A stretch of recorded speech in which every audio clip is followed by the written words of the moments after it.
A man accidentally discovers a 100-pound lead capsule in an abandoned hospital, and he immediately starts having crooked thoughts.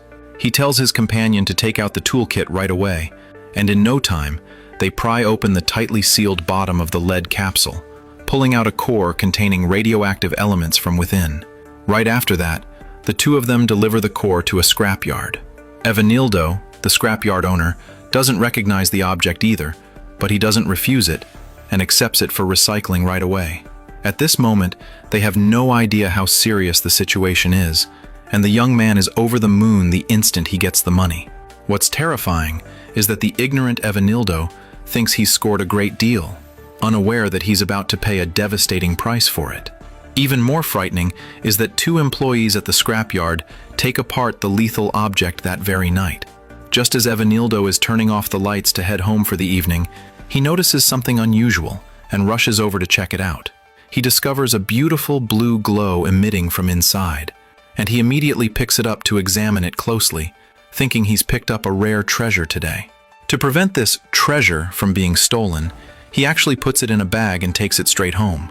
Beyond all expectations, 10 days pass in the blink of an eye, and his wife Antonia's body begins to experience very uncomfortable reactions.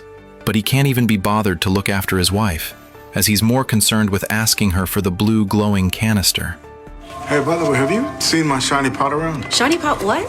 That glowy metal thing, you haven't seen it? No. It was in the living room. No, then go look in there, why don't you? He searches for ages but can't find it, and Antonia tells him that the glowing container is a bit eerie because she feels a wave of dizziness every time she finishes washing it. However, Evanildo doesn't take it seriously and turns around to leave the house. The moment he steps out, Antonia immediately takes a woven sack out of the cabinet, hands it to Raimundo to carry, and then they actually hop onto a bus with no hesitation. They have no idea that this unconscious move will bring a massive disaster to the local villagers. Yet this is only the tip of the iceberg, as they soon arrive at the health department building carrying the bag. As it turns out, the staff member says to Antonia, Well, sir, it's this thing. It's been poisoning people for days. The boys who work with my husband are all in the hospital now. Carlos and Luz as well. Some cursed thing my husband brought at the scrapyard. Like a piece of metal? Yes. I doubt it's that. It might be your septic system. No, sir, it's or not that. There might be a problem. I know what the problem, Perhaps not then the something food. could This have is happening spoiled. to different families in different houses. We're all sick. It can't be everyone's food. He's not gonna listen to us. Hang Let's on. go. We're not Please, I'm going just anywhere trying yet. to understand what this is all Doesn't about. fucking look like you're trying to understand. Raimundo! no matter how Antonia tries to explain, the man doesn't believe a word she says, and instead, he hurriedly kicks them out. He even has the receptionist bring a stool to place the radioactive element on, before finally driving them away to a nearby small clinic. However, this is far from over. The next day, when the man comes to work, he finds the woven bag sitting there, untouched. Meanwhile, Antonia is already lying in the small clinic receiving treatment. Fortunately, she encounters a responsible doctor at the clinic, and as he inquires about Antonia's condition, he notices her wrist has already started to rot, and even more terrifyingly, the infection has spread to her neck. The doctor immediately realizes the severity of the situation because the clinic's beds are already crowded with patients showing the same symptoms. After thinking for a moment, he immediately calls his friend Marcio, who specializes in nuclear physics. Patients come in with the same symptoms, dizzy spells and migraines, some hair loss, vomiting. So I was thinking about what could be causing these symptoms, and I'm wondering if it's some kind of poison from a radioactive source. No, it can't be, because for the patients to have those symptoms, it'd have to be acute poisoning. But I also got a call from the director of the health department about one of the patients who was transferred here.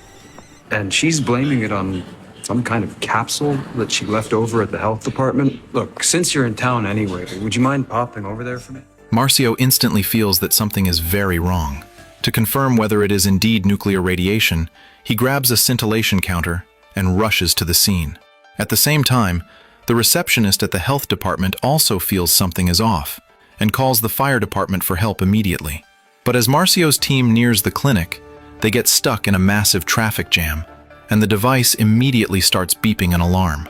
Marcio sprints toward the clinic as fast as he can. It's going in the river. No! It's radioactive! Oh no! Radioactive? It's incredibly dangerous. Janice, stop. Listen to me. We've all got to evacuate I don't have now. anywhere. This thing's exceeded the capacity of the scintillometer. Everyone here, you and me, we've been exposed to it. We have to get them out. We can't risk not evacuating the building. If we don't, people are going to die.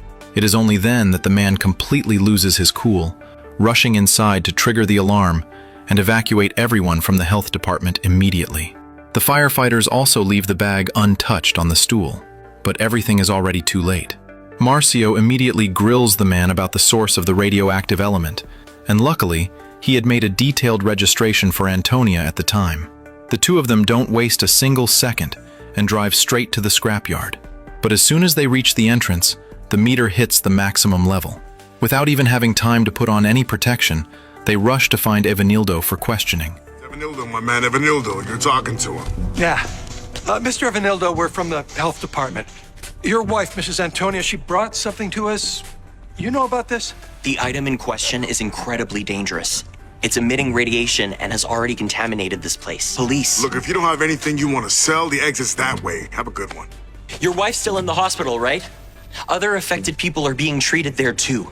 This whole scrapyard is contaminated. I swear, we're looking at really high level. To their surprise, Evanildo won't listen to a word they say, and even prepares to call over two of his buddies to beat them up.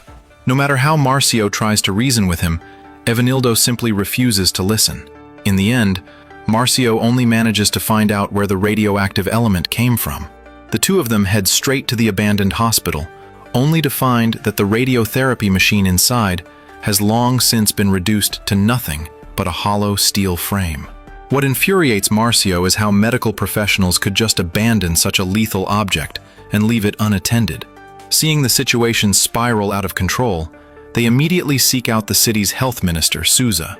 But unexpectedly, he is only concerned about his own political career and shows absolutely no sense of responsibility or accountability. We need to evacuate the entire area so we can analyze and decontaminate it. I don't have the power to do that. Well, then just call the governor, sir.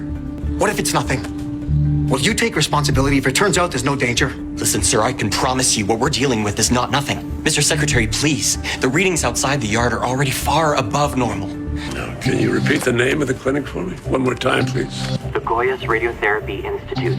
Looks like it was closed 3 years ago.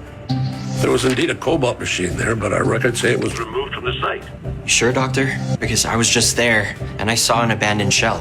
What? But that would mean... Mean what? Yes, there was another machine at the clinic.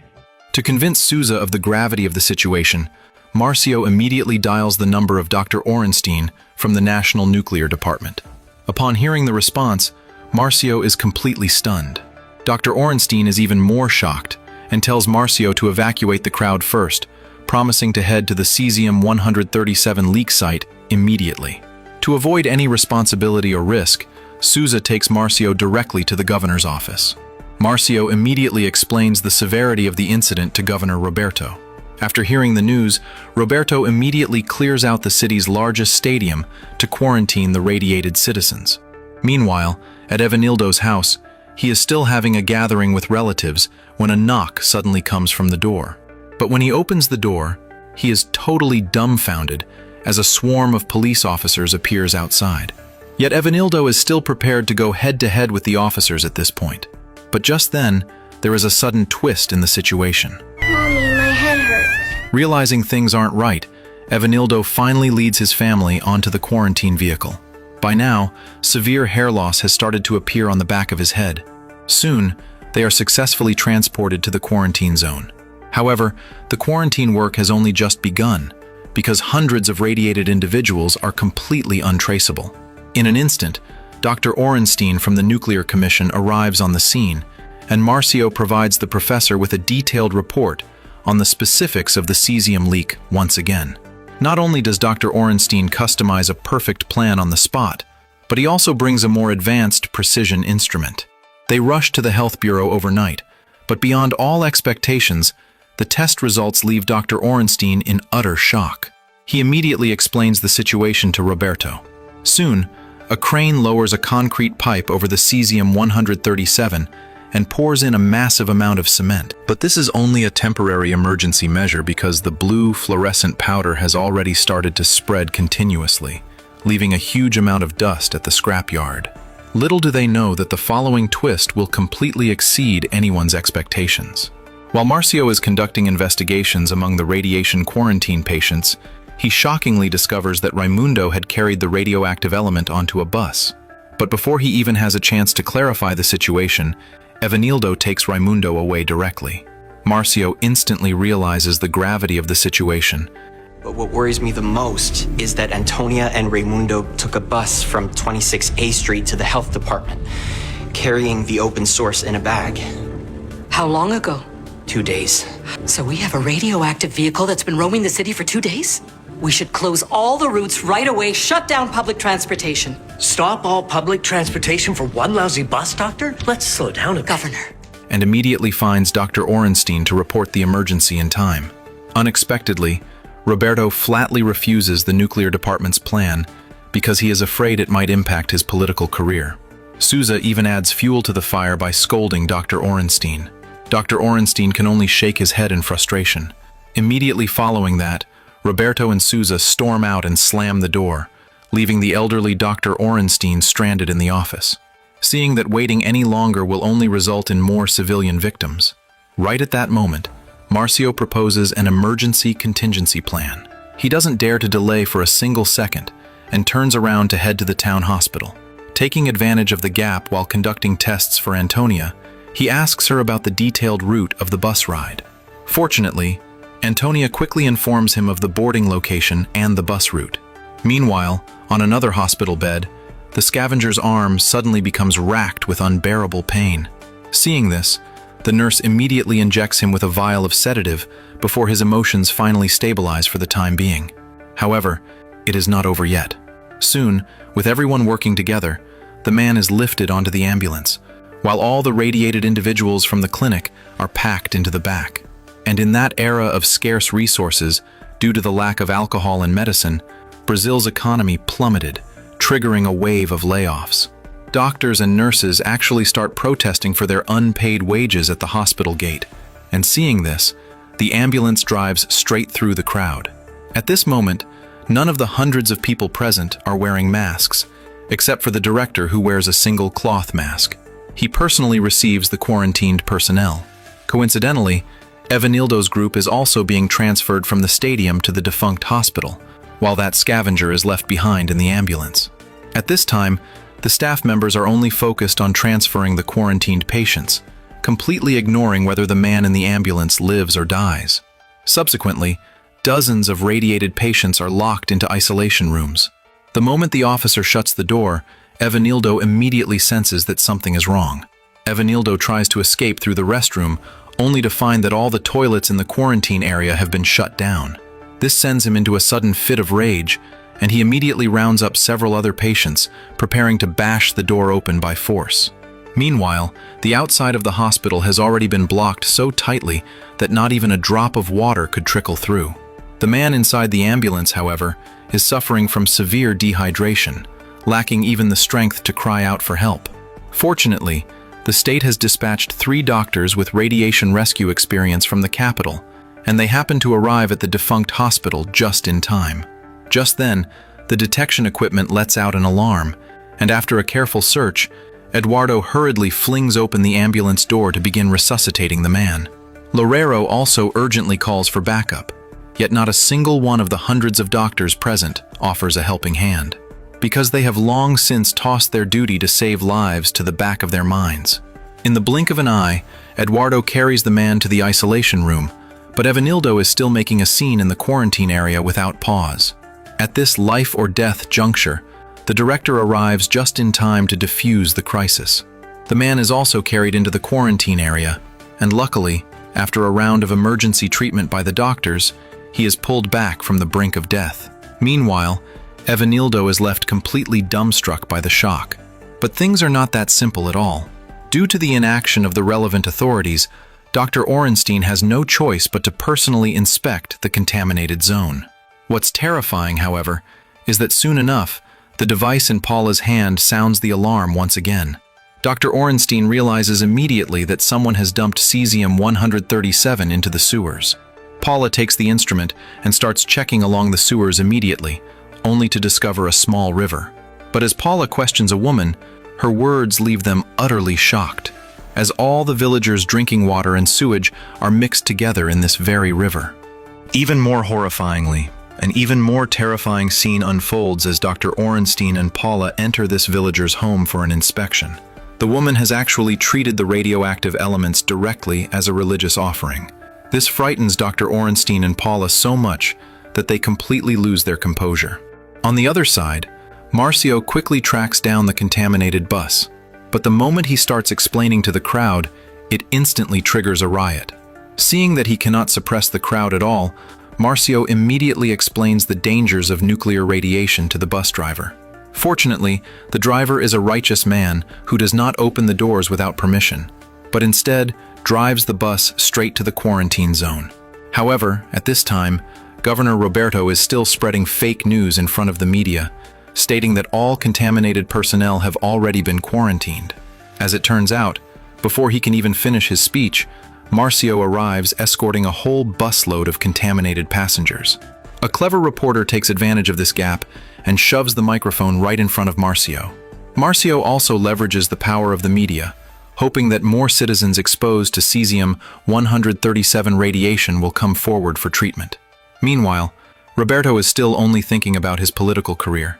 Yet everything is far from over, as the spread of radioactive materials soon alarms the top brass of the military.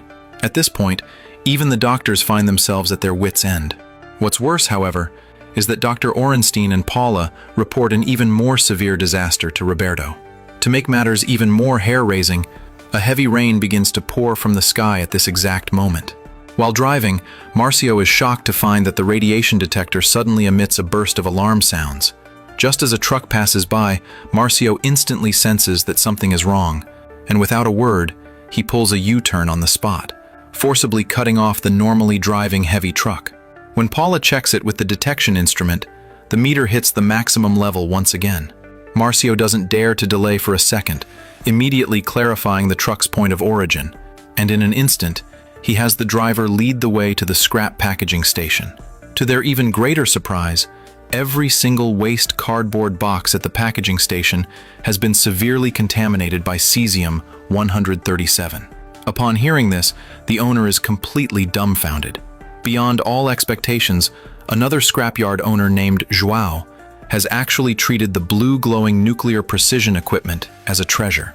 He not only gathers the villagers to admire it, but even pours a large amount of powder onto the table, claiming it came from an alien spacecraft and can cure everything from headaches and fevers to various incurable diseases. Even more psychotically, he actually sells it to the villagers on the spot for an exorbitant price. In a hair-raising move, after João returns home, he pours the radioactive toxins directly in front of his 6-year-old daughter Celeste while she is eating. Little do they know that this family is about to meet a tragic end. What's even more horrifying is that Celeste has just touched the radioactive toxin particles, yet she starts eating the eggs on her plate without even washing her hands. In the blink of an eye, she is rushed to the radioactive quarantine zone. Simultaneously, an anomaly occurs in the laboratory as cesium-137 toxins are detected in the bodily fluids of a radiated person, and the detection equipment hits the maximum level once again. The doctor in the lab panics instantly, because if toxins are detected in the samples, it proves that the entire city's drinking water system has also been severely contaminated. You don't think Yes, I do. The radiation is so high that it can't be measured up close. The doctor doesn't dare to delay for a second and reports the situation to his superiors immediately. Eduardo, it's Esther from the IRD. Hi, Esther. I have the test results and it's not good. You need to transfer Josias, Valencio, Archer, and Antonio to the Naval Hospital. All of them, immediately. I've never seen such Elevated rates of internal contamination. Their organs and tissues are being irradiated nonstop. Even if you treat the anemia and the infections, it won't help them. Thanks, Esther. Upon hearing this, Eduardo is completely out of options. So he rushes downstairs, finds the stationed news reporters, and makes a decisive, shocking move on the spot. So, the 6 patients transferred to Rio are receiving the best possible care. We have 4 other patients with the same symptoms who need to be transferred right away. Why weren't all 10 transferred at the same time, Doctor? Only 6 beds were made available by the Navy for this kind of accident. I cannot stress enough how important it is that they take these patients in as soon as they can. Immediately after that, he says to his colleagues at the door who are demanding their unpaid wages. One would think everything would go smoothly, but unexpectedly, a nurse on the scene claims that nuclear radiation is an extremely powerful virus that causes instant infection upon close contact, leading to skin rotting within 3 days. But the doctors at the door don't listen to her nonsense at all, and instead follow Eduardo into the hospital. Even more touchingly, doctors from Brazil's naval hospital soon see the live news, and being deeply moved, they immediately burst into the director's office. Meanwhile, the Brazilian Federal Bureau of Investigation also gets involved, immediately questioning the hospital's operators. However, the unscrupulous merchant not only starts making excuses to dodge responsibility, but also uses a very aggressive tone, showing no intention of being held accountable for this radioactive toxin incident. Seeing that Vieira is determined to get to the bottom of it, he immediately shows off the network of connections backing him. Seeing that his background is far from simple, they have no choice but to release him in the end. Beyond all expectations, a mysterious woman finds Vieira the very next day and tries to persuade her to drop the investigation and stop hounding the former hospital operator, or else she will be dismissed and investigated. But the righteous Vieira fires back at her directly. While Roberto holds a press conference to stabilize the city's mood, he directly pushes Dr. Orenstein from the National Nuclear Energy Department to the front stage. At this point, Dr. Orenstein hasn't even received the test report on whether the drinking water is safe. Seeing the aggressive reporters below to prove the water isn't contaminated by cesium-137, he immediately grabs the bottled water on the podium and pours it straight into the trash can. Then, before anyone can react, he fills a bottle directly from the tap, rushes to the reporters, and chugs more than half of it in one go. In reality, Dr. Orenstein is also taking a massive gamble deep down in his heart. Coincidentally, Paula arrives at the scene just then with the lab report. But at that very moment, a reporter throws another difficult question at them. I just received a troubling report. We just heard about a truck containing paper contaminated with radiation, leaving Goiânia and arriving at a recycled paper factory in Sao Paulo. What's she talking about? Did CNN know about this? The back-to-back questions leave Dr. Orenstein completely flustered, and the governor is left looking just as bewildered. Little do they know that in the following moments, they will have no idea how to handle the press. While inspecting the neighborhood, Marcio suddenly notices that the wolf dog contaminated by nuclear toxins is also acting strangely. Just as he is about to step forward and seize the wolf dog, right at this critical moment, his companion rushes over and finally scares away the wolf dog. But it is already too late, as a hole has been bitten into Marcio's hazmat suit. Not daring to delay for a single moment, he is admitted to the hospital for isolation in the blink of an eye. By now, Marcio has been working for 3 days straight without closing his eyes, and he is subsequently taken to the gym by doctors to have his physical stamina tested. He uses this method of pedaling a bicycle to flush out the cesium-137 toxins from his skin through sweat. However, Marcio's lab results are far from ideal, as he is suffering from severe anemia, and his lymphocyte count has reached an all-time low, requiring him to be treated as a potential radiation patient for the time being. It is only now that Marcio feels a sense of lingering fear, especially since his wife is 4 weeks pregnant. Yet he doesn't dare tell his wife the truth about his isolation. Little does he know that his chances of survival are about to become very slim. Meanwhile, 6 other critical patients are also sent to the Naval Hospital just in time. At this juncture, a doctor experienced in handling nuclear radiation, who was invited from Russia, happens to arrive at the hospital. Evanildo has also fallen into a coma by this time. Antonia arrives at the isolation zone, only able to steal a glance at him from a distance. 3 days later, Antonia's bodily functions begin to fail, as she not only coughs up blood and loses nearly all her hair, but also starts to gradually go blind. Unexpectedly, Evanildo miraculously wakes up and sneaks out of the isolation room, wanting to catch one last glimpse of his wife in the intensive care unit. Fortunately, he is caught red-handed by the duty doctor, who puts a stop to his reckless behavior. But before they can even react, An accident occurs with Celeste, who had accidentally ingested the cesium-137. As the doctors rush in, they find that Celeste has developed a fever of 40 degrees and has begun to have uncontrollable nosebleeds. Seeing the patient's conditions worsening, the medical team from Russia clashes with the local Brazilian team over the treatment protocol.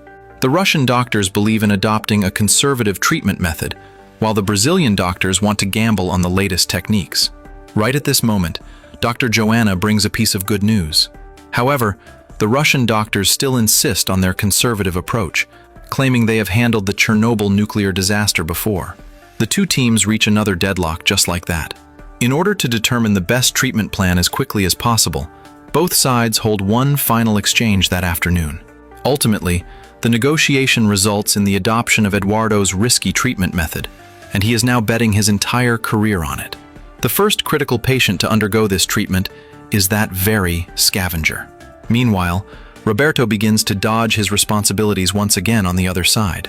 Because Dr. Orenstein said the wrong thing at the press conference, causing economic losses to Brazil's agriculture and paper industries, Roberto gives him a harsh lecture on the spot. Immediately following that, the National Minister of Nuclear Energy, Cesar, proposes a plan to handle the cesium-137, only to be rebuffed by Roberto. On the other hand, Vieira is still conducting a deep investigation into those responsible for the abandonment of the Goiânia Radiotherapy Institute.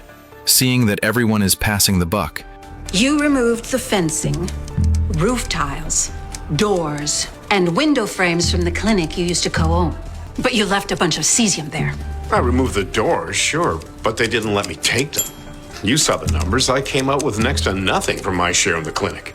I invested serious cash in the construction of the building. It was mine to take.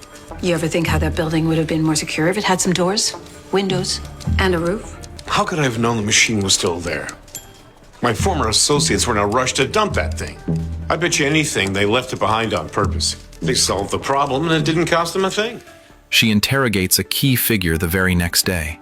Did you at least inform the National Nuclear Energy Commission that a cesium device was abandoned? Ma'am, do you realize? The unscrupulous businessman is instantly left speechless by the questioning. At the same time, Dr. Orenstein and the others seek out Roberto once again. Far from the population? Well, it's to store all that waste in the city. You've got to get the work done faster, Doctor. In the end, Dr. Orenstein leaves the office in total disappointment. The following day, staff members begin the process of disposing of the nuclear contamination sources. In order to find a scapegoat for this nuclear leak incident, the governor actually sets a trap for Dr. Orenstein from the National Nuclear Energy Commission. The next day, he summons Dr. Orenstein to his office and orders them to transport the nuclear waste to the Cachimbo Mountains. Dr. Orenstein and Cesar have no choice but to bite the bullet and accept the mission.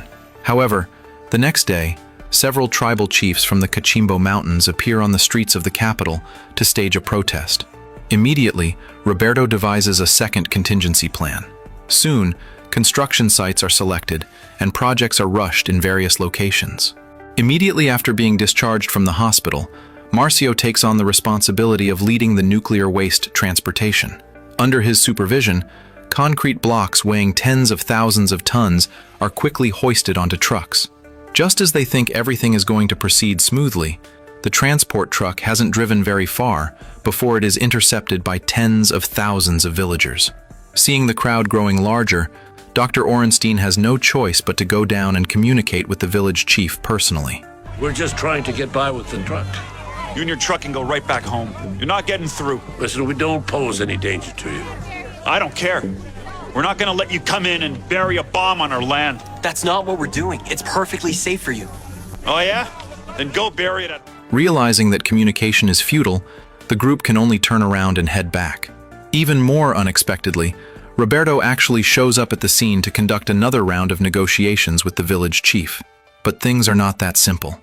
And in the blink of an eye, he organizes people from all departments together. Roberto tells them to transport the concrete blocks into the village overnight, but warns that if the plan fails, someone must take the blame. Dr. Orenstein quickly picks up on Roberto's underlying meaning and immediately stands up to speak. In the blink of an eye, midnight arrives, and the transport trucks secretly hit the road. They think the nuclear waste has finally found a place to rest, but they are shocked to find that the villagers are on guard 24 hours a day, blocking Marcio's path once again. To make matters worse, a situation arises on Dr. Orenstein's end as well. Coincidentally, Marcio arrives at the office at that moment, and Dr. Orenstein assigns him the follow-up disposal work. That very afternoon, Dr. Orenstein is hauled off to court.